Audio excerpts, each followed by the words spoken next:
కలకడలో ప్రభుత్వ నూతన వసతి గృహాన్ని అట్టహాసంగా ప్రారంభించిన ఎమ్మెల్యే నల్లారి కిషోర్ కుమార్ రెడ్డి.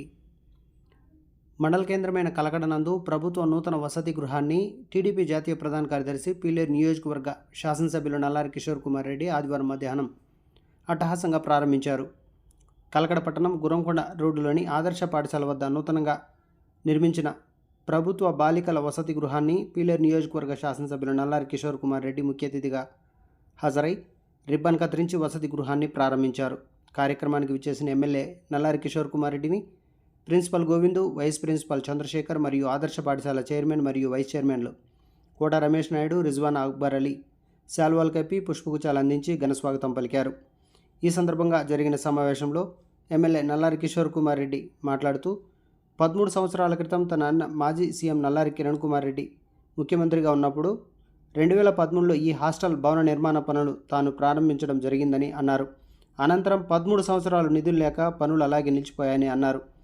ఒక మంచి పని చేయాలంటే ఎంతకాలం పడుతుందో నేడు ఎవరికీ తెలియని పరిస్థితి నెలకొంటున్నదని అన్నారు.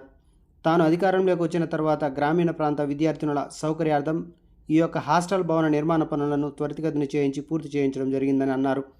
ఆదివారం పూట సెలవైన మంచి రోజు కావున ఈ వసతి గృహాన్ని ప్రారంభించే కార్యక్రమం చేపట్టినట్లు పేర్కొన్నారు. అంతేకాకుండా ఈ వసతి గృహానికి కాంపౌండ్ మరియు బోరు అవసరమని ప్రిన్సిపల్ గోవిందు మరియు టీడీపీ మండల పార్టీ అధ్యక్షులు పుత్తూరు ప్రభాకర్ నాయుడు ఎమ్మెల్యే నల్లారి కిషోర్ కుమార్ రెడ్డి దృష్టికి తీసుకెళ్లారు.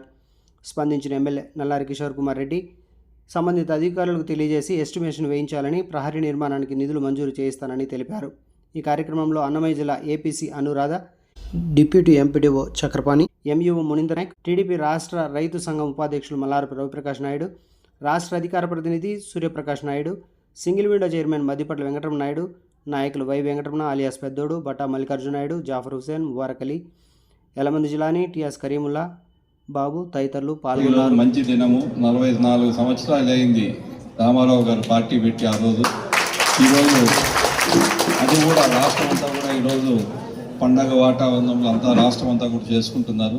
కిరణ్ కుమార్ రెడ్డి గారు ముఖ్యమంత్రి ఉండేటప్పుడు 2013లో శాంక్షన్ చేయడం జరిగింది. అది ఆ బిల్డింగ్ ఒక మంచి పని చేయాలంటే ఎన్ని సంవత్సరాలు పడుతుందో అర్థం చేసుకోండి. 2013లో అది కడితే హాస్టల్ కట్టేదానికి 2026 ఎన్ని సంవత్సరాలు పట్టింది చెప్పండి. కాబట్టి ఒక మంచి పని చేయాలంటే అంత సులభం కాదు. అభివృద్ధి అనేది కలకడ నుంచి గురంకొండ డబుల్ రోడ్డు కానీ, ఎంఆర్ఓ ఆఫీస్ కానీ, ఎండిఓ ఆఫీస్ కానీ అంతా కూడా మన టైంలో కట్టడం జరిగింది. తర్వాత చంద్రబాబు గారి నాయకత్వంలో ఇప్పుడు నీళ్లు కూడా జరిపోయిన వాటర్ కూడా ఇప్పుడు ఆ రిపేర్ అంతా చేయని దానివల్ల అదంతా కూడా ఇబ్బందికరంగా ఉంది. మనకు ఇప్పుడు గండికోట నుంచి కూడా వాటర్ కూడా శాంక్షన్ అయింది మనకు పీలేరు కాన్స్టిట్యున్సీకి 2000 కోట్లతో. అది కూడా మనకు ఒక సంవత్సరంలో నీళ్లు ఏ విలేజ్కి కూడా నీళ్లతో ఇబ్బంది లేకుండా స్కూల్స్ కానీ విలేజెస్కు మనకు 2000 కోట్లు సంగ సముద్రం దగ్గర ఒక సంపు కట్టి గండికోట నుంచి నీళ్లు తెచ్చి 6 మండలాలకు మనకు 1 yearలో కంప్లీట్ అవుతుంది జలజీవన్ మిషన్ కింద. అది కూడా నీళ్ల సమస్య కూడా తీరిపోతుంది మనకు. కాబట్టి ఈరోజు కలకడ చిత్తూరు కడప రోడ్డు కూడా డిపిఆర్ రెడీ చేస్తున్నారు ఇప్పుడు. అది కూడా మనకి ఇంకా మంచి రోడ్ వస్తుంది. ఇప్పుడు మదనపల్లి తిరుపతికి రోడ్ అయిపోయింది, మీరు చూసింటారు, మంచి రోడ్ వచ్చింది. ఇప్పుడు చిత్తూరు నుంచి పూతలపట్టు నుంచి కడప కూడా డిపిఆర్ రెడీ అయింది. ఇప్పుడు వేరే వాళ్ళకి టెండర్ కూడా వచ్చింది, అది కూడా రెడీ అవుతా ఉంది. కాబట్టి ఈ రోడ్లు ఇవన్నీ కూడా ఇన్ఫ్రాస్ట్రక్చర్ వచ్చిందంటే మనకు మన కాన్స్టిట్యున్సీ ఎంతో ముందుకు పోతుంది. ఈరోజు మీరు ఈ హాస్టల్లో బాగా చదువుకోవాలని మీ తల్లిదండ్రులు ఎంతో ఆశతో మీ పైన చదివే ముఖ్యం. ఇప్పుడు ఈ కాలం ఆడబిడ్డలు కానీ మగబిడ్డలు కానీ అంతా బాగా చదువుకొని పైకి వస్తే తప్ప ఈరోజు భవిష్యత్తు లేదు. ఈరోజు ప్రైవేట్లో ఐటీ కానీ ఇప్పుడు లోకేష్ గారి నాయకత్వంలో, చంద్రబాబు గారి నాయకత్వంలో ఈరోజు ఎన్నో కంపెనీలు వస్తున్నాయి విశాఖపట్నంలో కానీ ఆంధ్ర రాష్ట్రంలో కానీ.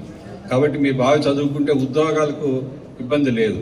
కాబట్టి మీరందరూ కూడా బాగా చదువుకోవాలని కోరుకుంటూ ఆదివారం ఈ రోజు అయినా కూడా ఈరోజు ఓపెన్ చేయాలనే ఉద్దేశంతో మా నాయకులు మీరు ప్రిన్సిపల్ అంతా అడిగిన దానివల్ల ఈరోజు పెట్టేయటం జరిగింది. ఇప్పటికే లేట్ అయింది, బిల్డింగ్ ఎప్పుడో కంప్లీట్ కావాల్సింది. కాబట్టి అందరికీ ఇక్కడ వచ్చిన ప్రతి ఒక్కరికి పేరు పేరున కృతజ్ఞతలు తెలుపుకుంటూ సెలవు తీసుకుంటున్నాను. Thank you.